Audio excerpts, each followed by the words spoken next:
రిషి ఈఎంయూపీ ఓబులవారిపల్లి మండలం తిరుపతి జిల్లా నందు 80వ స్వాతంత్ర దినోత్సవ వేడుకలు ఘనంగా నిర్వహించడం జరిగింది. కరెస్పాండెంట్ యువరాజ మాట్లాడుతూ అందరికీ ముందుగా 80వ స్వాతంత్ర దినోత్సవ శుభాకాంక్షలు తెలియజేశారు. ఈ రోజు మన అందరికీ ఎంతో ప్రత్యేకమైన రోజు. ఎందుకంటే భారతదేశం బ్రిటిష్ పాలన నుండి స్వాతంత్రం పొందిన రోజు. మనం ప్రతి సంవత్సరం ఆగస్టు 15 స్వాతంత్ర దినోత్సవం జరుపుకోవాలి అని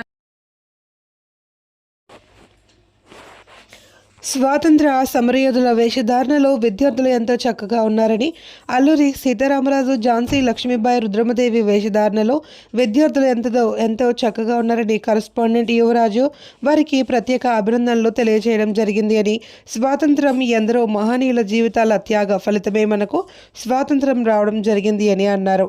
దేశానికి మనం ఏమి చేయగలమని ఆలోచించాలి అని, మన స్కూల్ నందు ప్రతి విద్యార్థి గొప్ప స్థాయికి ఎదగాలని, ప్రతి విద్యార్థి కూడా క్రమశిక్షణ, సేవాభావం, దేశభక్తి అలవర్చుకోవాలి అని ఆకాంక్షించడం జరిగింది అని, ప్రతి విద్యార్థి మంచి భవిష్యత్ కలిగి ఆశించడం జరిగింది అని మరొకసారి 80వ స్వాతంత్ర దినోత్సవ శుభాకాంక్షలు తెలియజేయడం జరిగింది. ఈ కార్యక్రమంలో విద్యార్థులు, ఉపాధ్యాయులు, విద్యార్థి తల్లిదండ్రులు కలిసి ఎంతో ఘనంగా స్వాతంత్ర దినోత్సవ వేడుకలను జరుపుకోవడం జరిగింది.